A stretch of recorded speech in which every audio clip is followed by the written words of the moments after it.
So what we are doing today is we're going to try to deconstruct all this and find out where we can still find ourselves, where we can still find ourselves in existential terms. We're going to be looking at Joseph Cambell, Carl Jung, Nietzsche, and Schirmacher's works, as well as combining them in an overall look at everything. So the first thing to kind of think about is, who are we, or what are we exactly? Part of the great apes, part of higher cognition. Our physical attribute maybe is the only thing is the opposable thumbs, which we've used more for destructive purposes than anything constructive mostly in our lives. We've used this to dominate everything. If we'd like to arrogantly think that we dominate the world, we're very anthropomorphic. We think of the world through our eyes only, and we see everything through the way humans view the world. But in terms of everything from humanity, from the beginning of time till today, what hasn't changed? What have we been and still are till today? And the answer actually is, we're storytellers. Whether it's through art, through drawing, through oral literature, through conversation, through music, through philosophy, through conferences like this. We weave stories, we write tales, we create our own. This is our mythology. This is, as Joseph Cambell will put it, myth as metaphor. The most easiest and the most basic, the one that nearly everyone has, is our mythology of origin. A fancy way of telling you the way your parents tell you how you were born. Odds are most of us were born accidental, with either a ripped condom or nothing good on TV, or a blackout or a bit too much alcohol. The mythology, of course, that we write about this is something completely different, because the child doesn't feel special if you tell them we had too much to drink, so you're here thanks to vodka. We write a mythology which says, we prayed for you for weeks, you were a gift. All the other mythologies, from storks to angels to stars above to everything that's happened in history from beginning till now, we've written a mythology. Our nations, our countries, we have this mythology created to give our life a sense of purpose, a sense of meaning, to make us feel unique, to make us feel special. Even our nations themselves, actually especially our nations, invent somewhat ludicrous mythologies of where we come from, our origins, from gods, from volcanoes, from energies, from different things in the world. All of this combined to give us a reason. So to start this off as a little experiment, I'd like you to just take a pen and paper for 30 seconds right now, and immediately we'll give you 2 seconds to do that. Hopefully you all are. So just take a pen and paper and try to write for me an introduction to who you are. Introduce yourself. Don't think about it. Just write for 30 seconds. It's a bit odd watching just a blank screen with names, but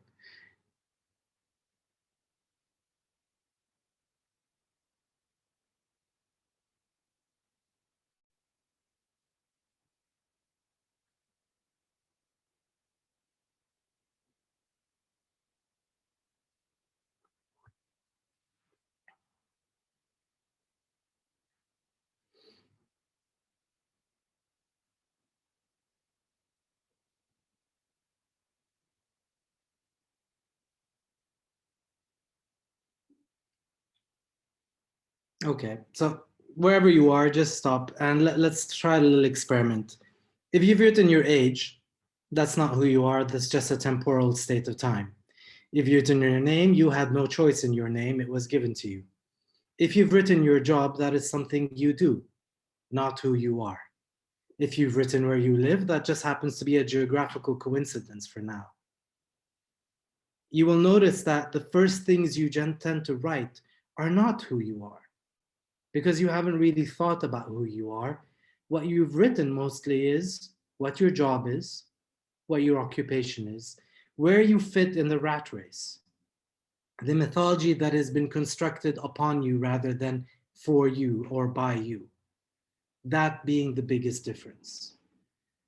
So what I want to do today is take a delve into deconstructing ourselves and deconstructing the society that we live in, and then come up with how to come to where we are now. You might end up at the same place you are. You might end up re-accepting the same decisions that you've accepted, but there will be a big difference.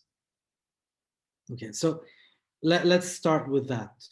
What would be the big difference? When you have chosen, consciously chosen, to be the person you are right now, then nothing that is happening right now should give you a sense of stress, regret, aggression, or a feeling of unhappiness or anxiety, because it is your choice. Most of this comes from the feeling of unwillingly being put in this place and not being given the choice to do this. This is the difference between willingly decide. For the sake of this discussion, let us put aside any religious, social constructs, or anything that you may believe in, and put them all aside just so we can actually just study them and look at them with a more critical eye briefly. What exactly are these things? What are these religious constructs or everything else that we're living in? You're basically playing, if you've played these games as a child, Monopoly and Risk. Your life is a combination of both put together. And it is absolutely absurd to think that one would take arms or weapons or nuclear weapons and fight an opponent playing Risk or Monopoly with them just because the dice rolled in a different way. It would be absurd to think that you would actually kill someone over a game of Monopoly or Risk. But what we do in everyday life is exactly that.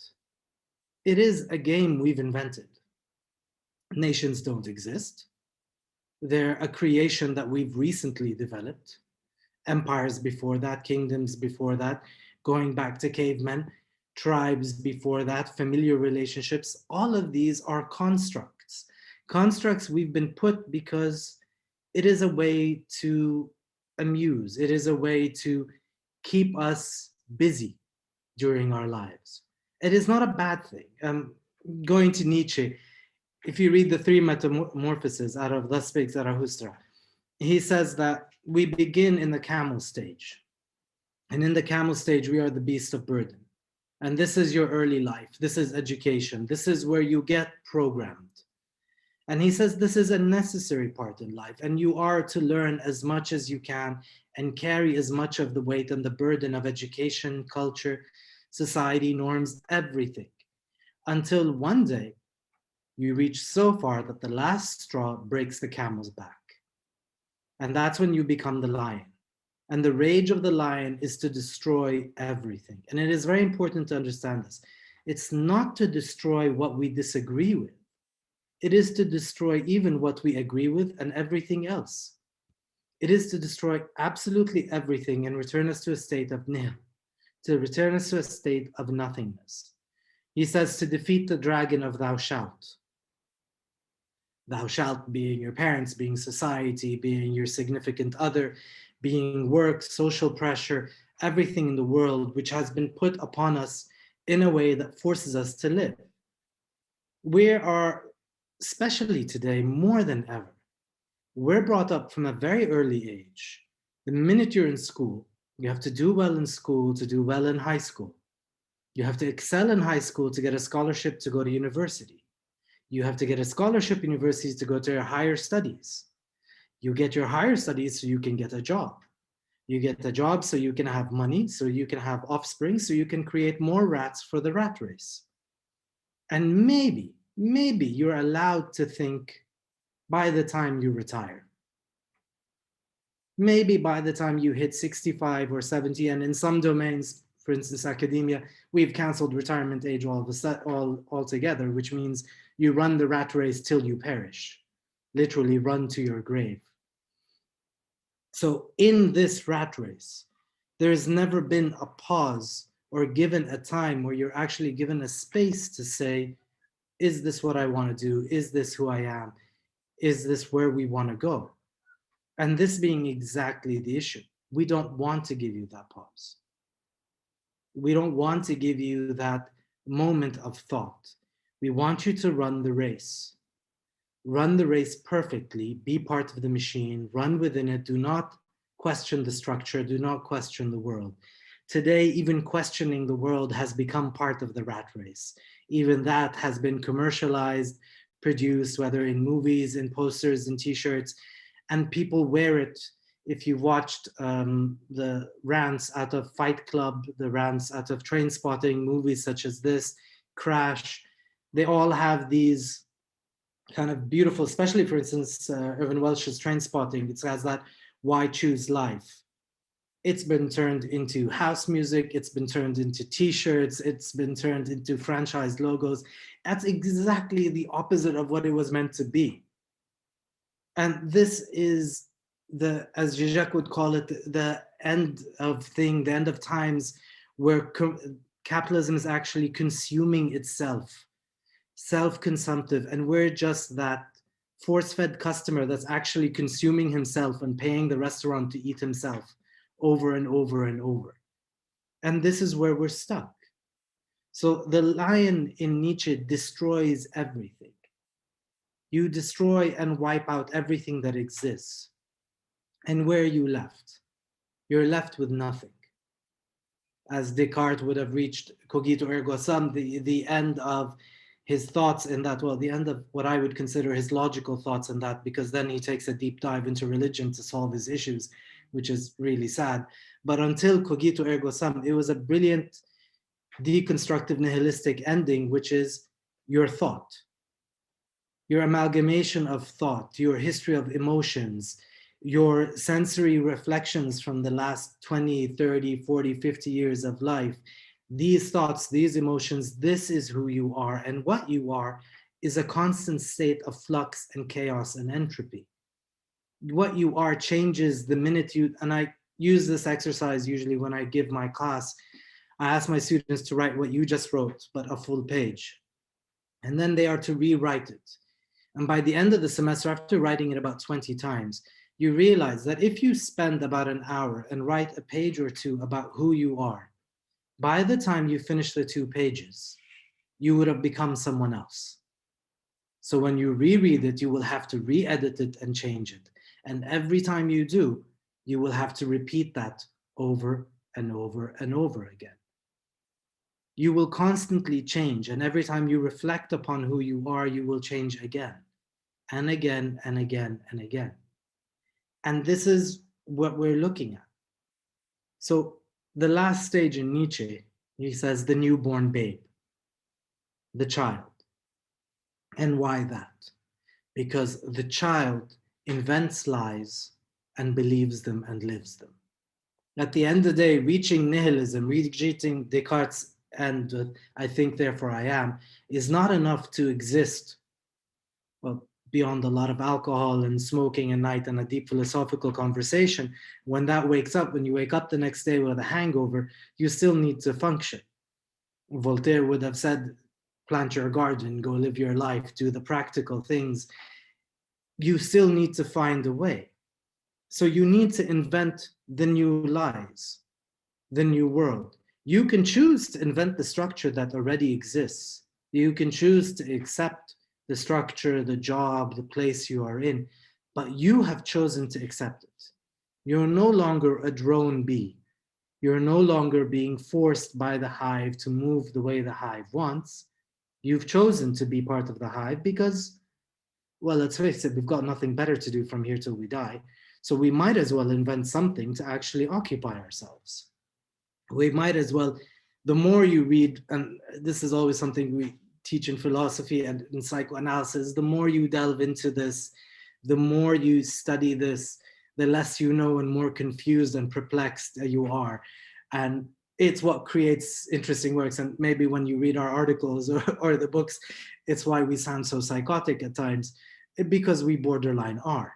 And the more you think about the human condition, the more you have to become like this, because that is the reality of sort of existing. That is the perplexity of where we are. The question, my favorite question in philosophy is, would you rather be a happy pig or a dissatisfied Socrates? And think about that for a second. Would you rather be a happy pig or a dissatisfied, anxious, intelligent person who thinks? Now, that question is actually problematic, because if you understand the question, then you don't have a choice. The happy pig never understood the question. That's why they're happy. Once you can understand the question, you've already taken the decision whether you like it or not. Whether you like it or not, existing means this anxiety of life and death and existence will have to be part of your life. You can choose to ignore it. You can choose to live your 20s and your 30s and dive into work and partying and not think about it for as long as possible. And you will then eventually hit that nice little midlife crisis and a series of other crises to follow. Or you can choose to have that crisis in your 20s and have that to follow. Sooner or later, that crisis will catch up with you. Humanity existing is a state of constant tension and anxiety, but that does not mean it is a state of unhappiness. Joseph Campbell talks about mythology and metaphor, and he talks about storytelling. And what I love in Campbell's writing, besides the fact that he is so interdisciplinary in the way he looks at things, is what he defines. He says there is no good and bad. We need to, as Nietzsche would say, go beyond this. This is a very juvenile definition of ethics and of society, of painting the world in black and white and making people think that you've done the right thing. What the right thing is, what the right thing to wear, what the right job is, what the right family structure to have has changed from the beginning of history till today and will continue to change. And will change not because of a decision you've taken, not because of a decision society has taken to improve human life, but will change because that is just consumptive culture. It will constantly change.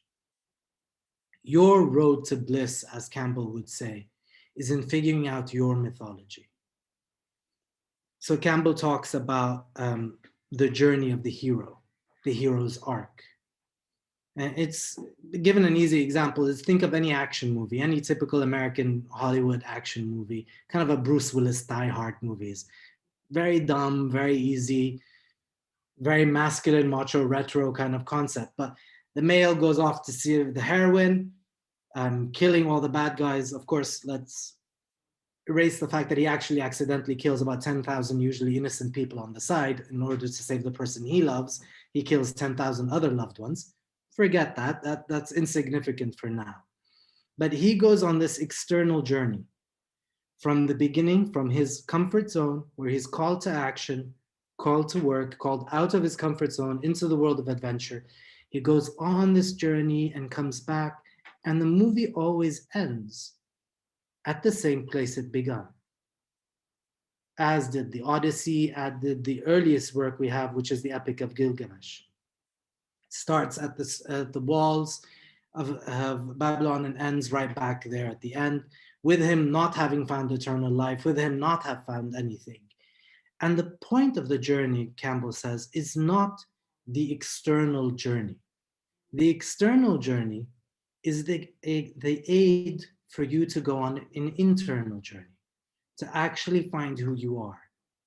Because it is so difficult to sit down and think about it, it is easier to actually go out into the world and experience the world and go through these physical adventures, thinking that the physicality of the world will give us solutions, thinking that the physicality of the world will give us something where we will find answers. At the end of the day, every movie, every story has always ended with the same story. There is no answer out there. You're going to return to the same place. What has changed, though, is who you are. And not in the sense that you have found nirvana or internal bliss, but in the sense that you have been forced to think about who you are on this journey. Those moments of where your life has come into question, those moments where things that you used to think were given or have been taken away from you, where you think things have always stayed there and have disappeared now, these all have changed and been erased out of your life. And you've seen how temporal and temporary everything is in existence and how fragile your so-called social construct. We live in an age where we pride ourselves on security. And that is the biggest joke in the world. Life is insecurity. There is no security in life. And maybe today, the job market and with COVID and everything, this has more than ever come into kind of attention, which is everything that we had taken for granted as a safety net and a system has all crumbled around us and still is, and still will. That imaginary stability and security never existed in the first place. It's been our safety blanket. It's the same way our religions have existed from the beginning of time till now with all the different gods and all the different names. It's so much easier to have a beautiful fairy tale of life and death than to say, I don't know. To be an agnostic and just say, we're not sure at this point. But even those with the biggest faith have their doubts. So that anxiety is still there. The mythology that Joseph Cambell talks about is, he says that stories, myths, the way we speak, music, poetry, literature, they can express what really matters in life. I'm sorry, if you hear snoring, that's my puppy, not me. It's not my subconscious snoring. That's just our daughter, Pug, and pugs are notorious for those sounds. And so these stories, they give us a structure to live in. The easiest thing would be to ask you to define love. And if you're going to try to define love, you're going to find out that after thinking, and stay away from the neuroscience biomedical definition, that's just going to bore me if you're going to talk about chemical transfers, but think of it on an existential or thought level. If you're going to define love, you're going to find out that sooner or later, you're going to use the words, it's like this. It's like a sunset. It's like, I don't know, a beautiful poem or a beautiful view. It's like this warm feeling. It's like having the sun inside of you. Whatever romantic little statement you'd like to do, at the end of the day, it's a metaphor. See, a myth, mythology, religion, metaphors, all of these are not lies. The idiocy would be to take them as literal truth rather than understand what it was meant from behind them. And if you read religion, all religious texts with an eye at it not being a way to rule people or control people, but being an existential text of you understanding the myth and the metaphor behind it and figuring out how it applies to you, it's because the things that matter can't be defined in that sense. And it's been the eternal question. The reason we usually teach the Epic of Gilgamesh, and students hate it when we teach this at university, it's because the questions that were asked in 10,000 BC are still the same damn questions we're asking today. What's the point of being alive? What's after death? What means good life? How do I be happy? How do I live? And what we have as an answer is beautiful music, poetry, literature that helps soothe the soul and helps soothe you in the sense of feeling that you are part of what Jung would call this collective kind of unconscious, this tradition of dealing with this anxiety of being, of becoming, which is what we constantly are doing. And here, when we talk about it today more than ever, I think, especially with the internet, Jung's concepts of collective thought and collective unconscious and collective conscious become more and more prevalent and very visible to the person. But even when you look at our culture and our history, the questions of what it means to be alive, why am I alive? What am I going to do with my life?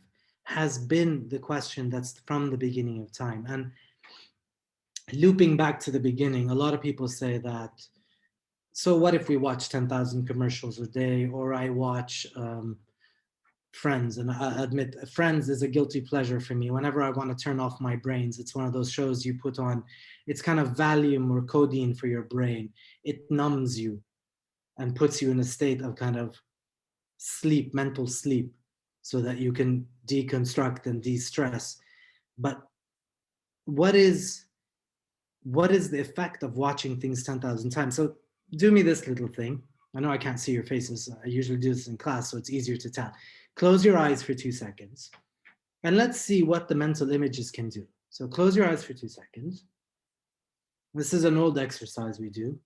Try not to think of a pink elephant. There are no such things as pink elephants. There are no pink elephants in front of you. You do not see a pink elephant.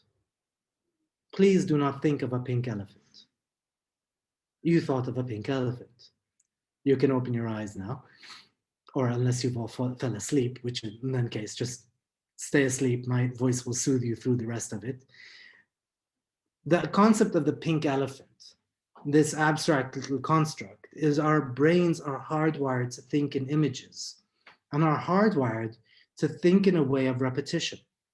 So when commercials, when TV shows, when movies repeat the same mythology, the same kind of structure of how we should live, how we should be indirectly and directly, and it's repeated over 10,000 times a day, and you spend over 6 to 8 hours repeating it, it's like listening to an annoying commercial.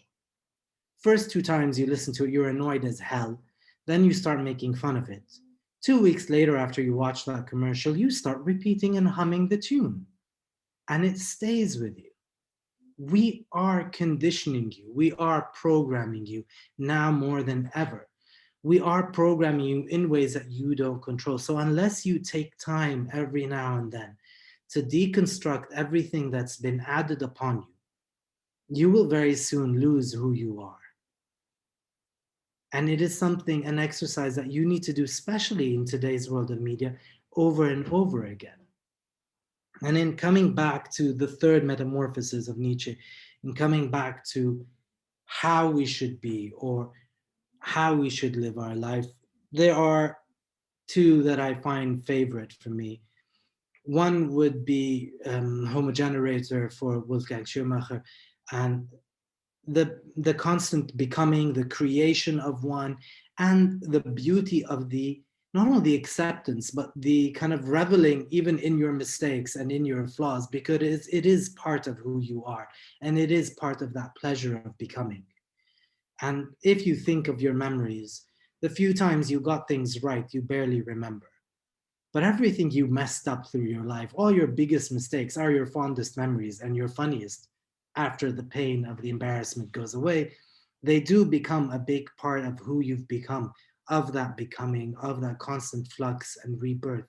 They form those kind of nexus, those stars. And the other way to look at decision making would be in Nietzsche's eternal recurrence. And he says, if there was a demon to make you relive that same decision over and over and over again every day, that decision you took, imagine you must live the rest of eternity retaking that same decision. Take your decision in a way that you would enjoy it in an eternal recurrence, in an eternal repetition. Take every decision not based on fear or marketing or some kind of capitalist construct or where you want to go with your job. Currently, one of my bosses just logged into the speech, so hopefully they won't take this the wrong way. So don't take your decision based on your bosses or on the way the world is structured, but take your decision based on the way that you would be happy retaking that decision, eternally recurring over and over again. That decision is something you will enjoy. It's kind of like the movie, if you watch it from the 80s, Groundhog Day, and he's reborn in the same day over and over again. I never understood why he complained. I actually loved the concept of being eternally reborn, to repeat the day and knowing the consequences and then playing out every alternative. It doesn't really sound very bad.